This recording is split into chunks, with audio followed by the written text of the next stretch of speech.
Salut à toi. Aujourd'hui, j'aimerais te parler d'objectifs. Et la raison pour laquelle se fixer des objectifs, c'est ultra important et essentiel pour la réussite de ta vie. En effet, si tu planifies pas bien ce que tu veux réaliser dans les mois qui suivent, de ce que tu veux réaliser dans les années même qui suivent, tu vas certainement pas réaliser ce que tu veux réaliser à temps ou tout simplement pas du tout. Si tu veux vraiment qu'une chose que tu as envie se produise, si tu veux vraiment réaliser, apprendre ou avoir un boulot spécifique que tu rêverais d'avoir, il faut passer à l'action. Et parfois, passer à l'action ne suffit pas, mais il faut planifier ces actions, il faut planifier ses objectifs. J'ai écrit une note sur mon téléphone sur les objectifs et c'est vrai qu'on a tous finalement des objectifs différents. On a tous des avis aussi différents sur les objectifs parce que c'est vrai que c'est un sujet finalement un peu euh, c'est un sujet qui est contrebalancé. Il y a des personnes qui vont avoir des opinions différentes sur les objectifs de vie que d'autres. Mais moi, je pense personnellement qu'il faut définir ces objectifs de manière précise, de manière même chiffrée et pas trop sur le long terme. C'est-à-dire que d'accord, tu peux baser tes objectifs sur pour les mois qui suivent, mais pas pour les années qui suivent. Un an, ça va, mais si tu te bases tes objectifs bien spécifiques pour les 3 ans à venir, évidemment, personne ne sait ce que l'on va faire, où on se trouvera, ou peut-être ce que l'on aimera encore, ou ce que l'on n'aimera pas, ce que l'on n'aimera plus, notre vie personnelle, etc. Dans 3 ans, dans 2 ans. Personne ne le sait, c'est impossible à prédire. Et si tu te bases des objectifs qui sont faits pour le long terme, donc si tu vas écrire voilà dans 2 ans je veux avoir fait ça et ça, je dois réaliser cela bien détaillé pour dans 2 ans, pour dans 3 ans. C'est impossible de le savoir à l'avance et du coup ça sera trop rigide, ça ne sera pas assez flexible et tu vas finalement t'enfermer dans une prison à cause de tes objectifs parce que tu vas pas pouvoir prendre les décisions que tu as envie de prendre maintenant sur le moment. Et la même chose, le pire, c'est alors tout simplement, tu vas pas tenir tes objectifs que tu avais prévus pour le long terme, et ça, du coup, ça va te rendre encore plus mal parce que si on ne tient pas ce qu'on s'est donné de faire, si on ne tient pas ses propres objectifs, on se sent un peu misérable, on a l'impression qu'on n'est même pas capable de suivre la liste qu'on a envie de faire. Et si c'est pas le cas, parce que en effet, dans 2 ans, tu peux pas savoir ce qui va t'arriver, ce que tes envies aussi, les envies changent. C'est pour cela que tu dois, de préférence, ne pas te définir des objectifs de plus de 3 mois. Ça veut dire que le maximum c'est 3 mois. Bon, ça peut aller à un maximum 1 an, mais 3 mois c'est déjà long. Euh, euh, donc voilà, tu dois d'abord savoir maintenant où tu en es dans tes objectifs. Si tu as déjà fait beaucoup, pas beaucoup, qu'est-ce que tu dois encore faire et qu'est-ce que tu n'as pas fait. Peut-être qu'il te reste des objectifs que tu t'étais donné à faire pour cette année. Essaie de faire le bilan. Enfin, tu dois maintenant, bien évidemment, prendre une liste, prendre une application, ou bien une liste, tu peux prendre une application de notes aussi. Moi, j'ai mon fameux carnet, tu vois, ici. Et je mets aussi mes notes, mais sinon, j'utilise l'application Things, Things 3, mais tu as aussi Gtask, G comme Google, G, et puis Task, T-A-S-K. Google, là, en français. Alors, revenons à nos petits moutons. Donc, je lis simplement ma note.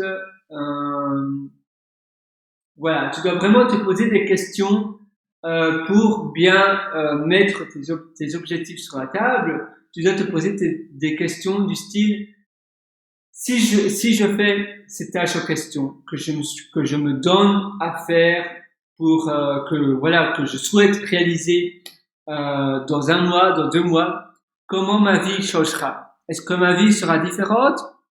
Est-ce que le temps consumé pour faire cela vaut vraiment la peine? Est-ce que cela, voilà, est-ce que ça changera peut-être ma notoriété, ma carrière? Je me sentirai plus heureux, oui ou non? Je me sentirai fier, oui ou non? Si les réponses sont non, ça veut dire que ce n'est pas une tâche, un objectif à faire. Tu dois, évidemment, tes objectifs doivent être aussi de préférence SMART.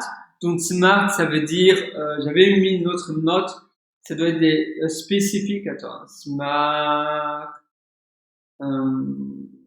l'abréviation de SMART. Voyons. Alors SMART, donc spécifique, mesurable. Tu dois pouvoir ça doit être achievable, donc tu dois pouvoir les faire. Si ce n'est pas achievable, ça veut dire que c'est tout simplement pas faisable. Donc ça doit être faisable également. Ça doit être R pour relevant, donc ça doit être cohérent avec les choses que tu dois faire. Et puis time bound, donc ça veut dire que ça doit être en rapport avec le temps.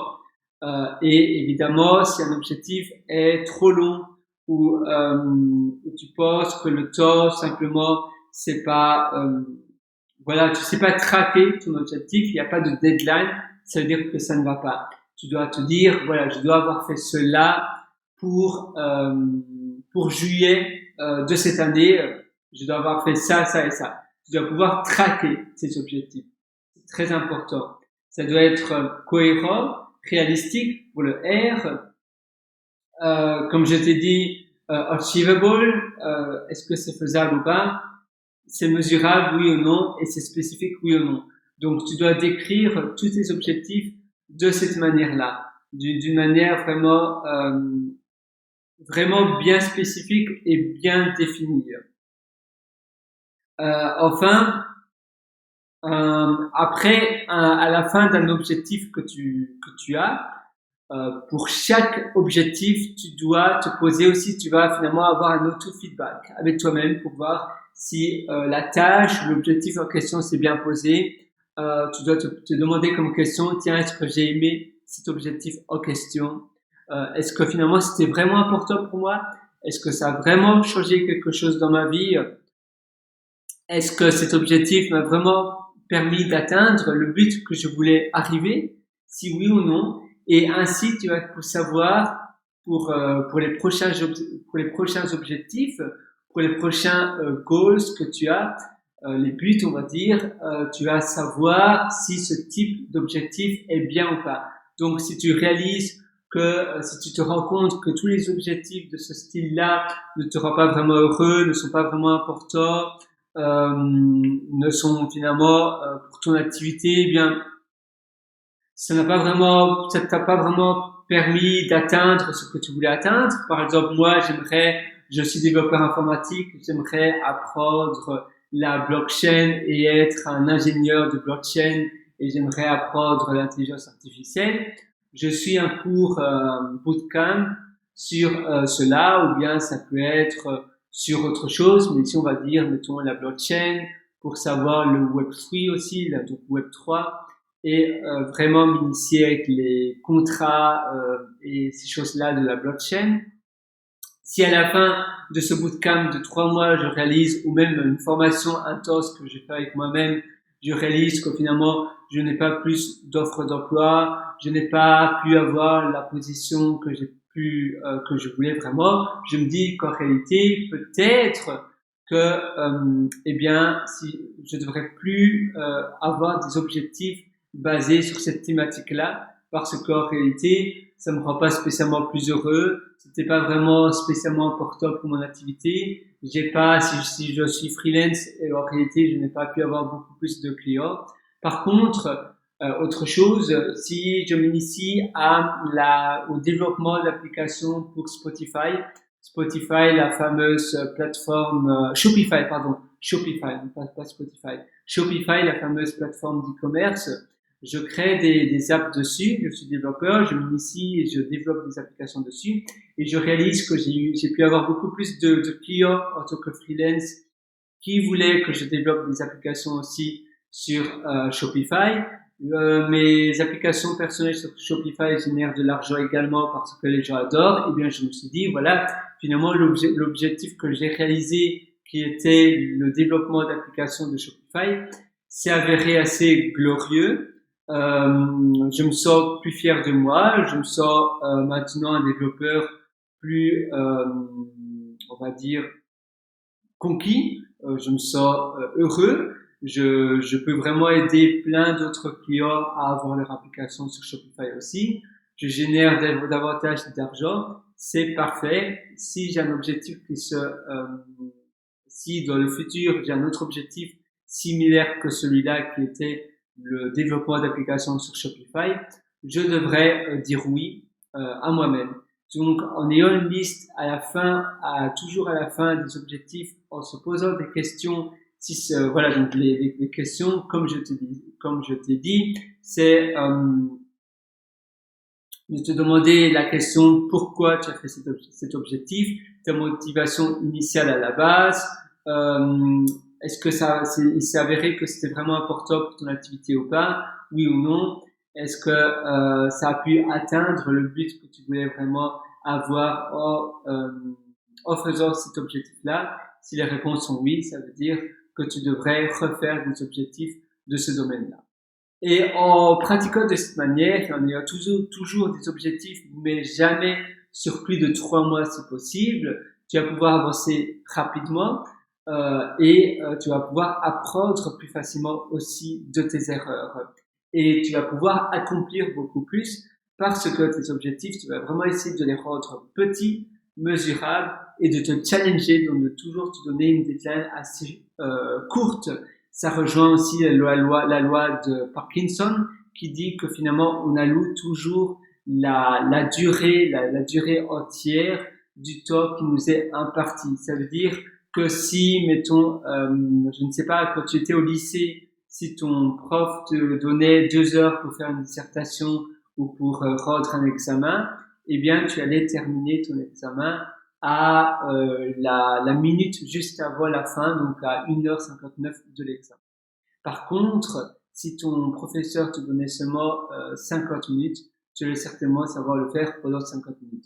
Évidemment, le temps n'est pas élastique comme ça. Parfois, c'est simplement impossible de le faire en un temps trop court. Mais si tu te chronomètres à chaque fois, ou bien si tu essaies de mesurer le nombre de jours qu'un objectif demande, tu pourras toujours essayer de te dépasser un peu plus et de faire en une période toujours un peu plus rapide. Un peu comme quand on fait un sprint, on essaie toujours de courir la même distance en un temps moindre. Toujours battre son record du temps pour le sprint donné, donc pour la distance donnée. Et toi, ça va être pareil pour tes objectifs. Sur ce, je te souhaite vraiment tout le meilleur. Je t'ai aussi concocté un atelier, si tu veux aller plus loin, qui s'appelle l'immersion extrême, la méthode DIP. Tu vois, je t'ai d'ailleurs mis la page là. Donc, si tu vas sur mon site pierrewriter.com, pierrewriter.com, tu verras un lien sur le menu du haut qui s'appelle Mes méthodologies. Et là, tu pourras aller sur l'atelier Immersion extrême, méthode DIP. Et la méthode profonde va t'aider à avoir un style de vie, un art de vie équilibré qui va pouvoir te permettre de réaliser tout ce que tu rêves de réaliser en temps imparti à heure voulue. À très bientôt sur ce, je te souhaite tout le meilleur.